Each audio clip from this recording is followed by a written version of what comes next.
आप सभी को सुप्रभात। मैं पंकज जैन, सहायक प्राध्यापक विधि BCS शासकीय स्नातकोत्तर महाविद्यालय धमतरी छत्तीसगढ़। आज मैं आपको दीवानी प्रक्रिया संहिता एवं परिसीमा विधि के अंतर्गत निर्णय एवं आज्ञप्ति के बारे में प्रकाश डालना चाहूँगा। मैंने अपने पिछले वीडियोस के माध्यम से आपको आज्ञप्ति का अर्थ, आज्ञप्ति के संबंध में प्रावधान, आज्ञप्ति के प्रकार आदि आपको बताया। आज मैं आपको बताऊंगा कि निर्णय और आज्ञप्ति दोनों को मैं आपको एक साथ बताऊंगा कि न्यायालय द्वारा जब निर्णय दिया जाता है और निर्णय के बाद जब आज्ञप्ति पारित की जाती है, उससे संबंधित जो प्रावधान दीवानी प्रक्रिया संहिता की धारा 33 में एवं आदेश 20 में जो प्रावधान बताया गया है, उसके बारे में मैं आपको प्रकाश डालना चाहूंगा।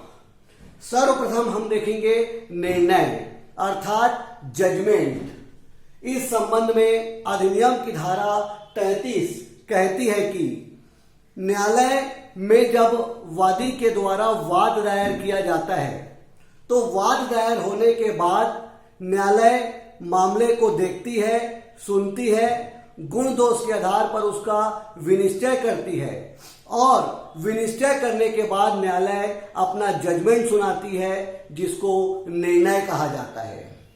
न्यायालय जब निर्णय देती है तो पूरी तरह से मामले को सुनने के बाद ही और गुण दोष के आधार पर जांचने के बाद ही न्यायालय निर्णय सुनाती है।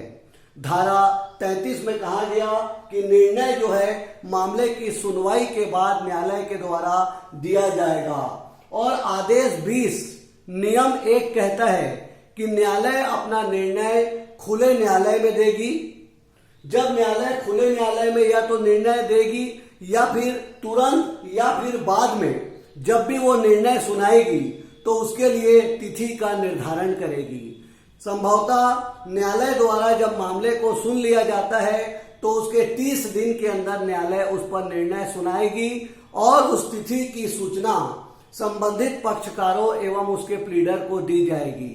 लेकिन यदि कोई पर्याप्त कारण विद्यमान हो तो न्यायालय 30 दिन के अंदर यदि निर्णय न सुना सके तो वो अधिकतम 60 दिन के अंदर निर्णय सुनाएगी। सिविल प्रक्रिया संहिता संशोधन अधिनियम 2002 के पहले न्यायालय 30 दिन के बाद भी अपना निर्णय सुना सकती थी।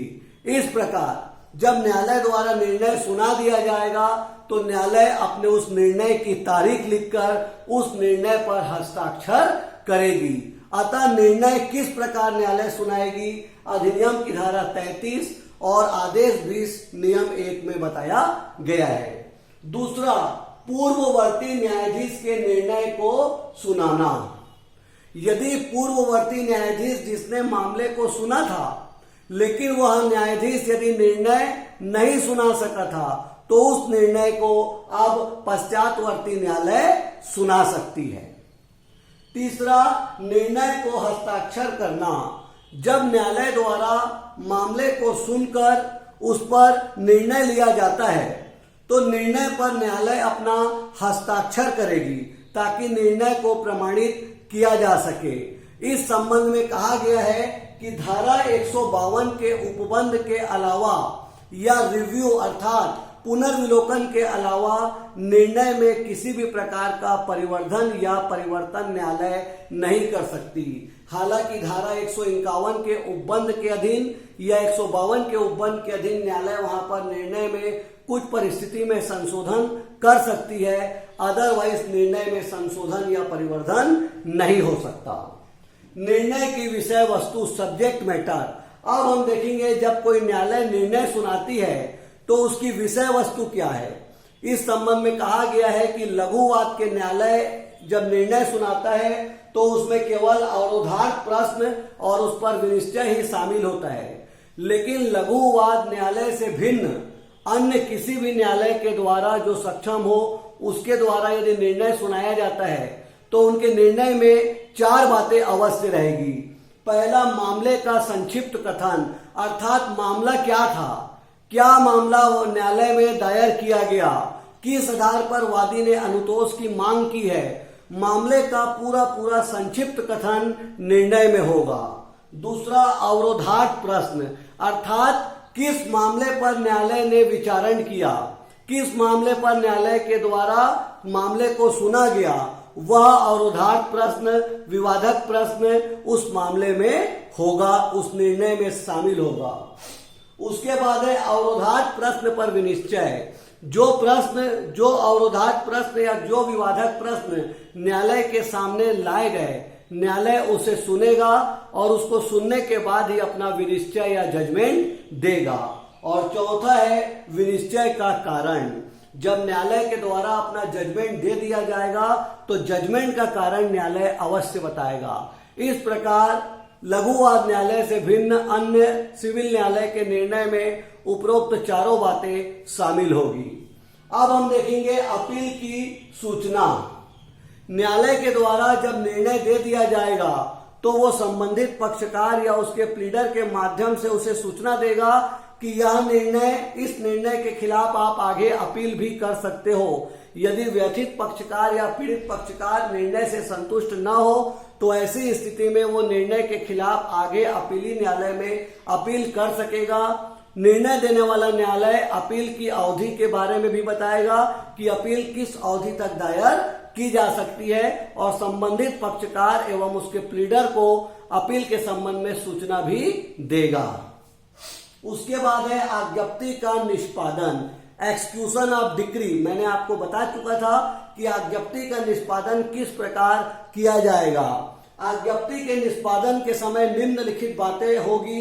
पहला, वाद संख्या। जब आज्ञप्ति का निष्पादन किया जाएगा, मैंने आपको बताया था कि धारा 36 से लेकर धारा 73 तक में जो आज्ञप्ति के निष्पादन की रीतियां हैं उसमें बताया था कि इसमें क्या क्या बातें शामिल होगी।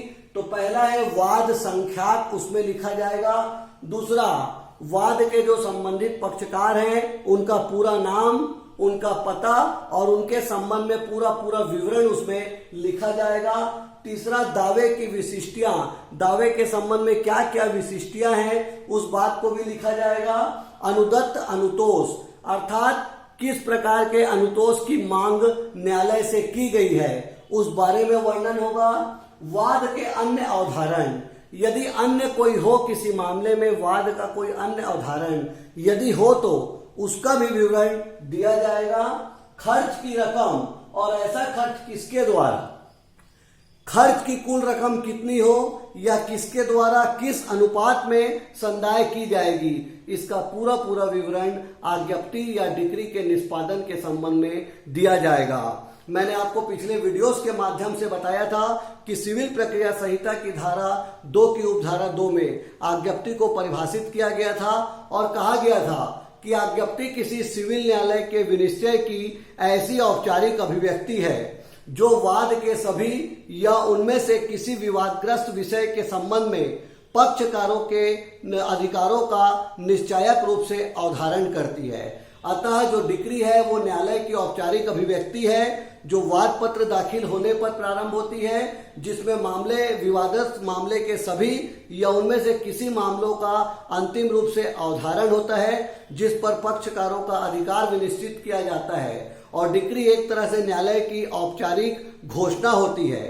डिक्री प्रारंभिक भी हो सकती है, डिक्री अंतिम भी हो सकती है। डिक्री में वाद पत्र का नामंजूर किया जाना शामिल है और धारा 144 के अधीन किसी प्रश्न का उदाहरण भी शामिल है, किंतु डिक्री में शामिल नहीं होता ऐसी अपील जिसकी अपील आदेश की अपील की तरह होती है या किसी विनिश्चय या चूक के लिए खारिज करने का आदेश डिक्री में शामिल नहीं है।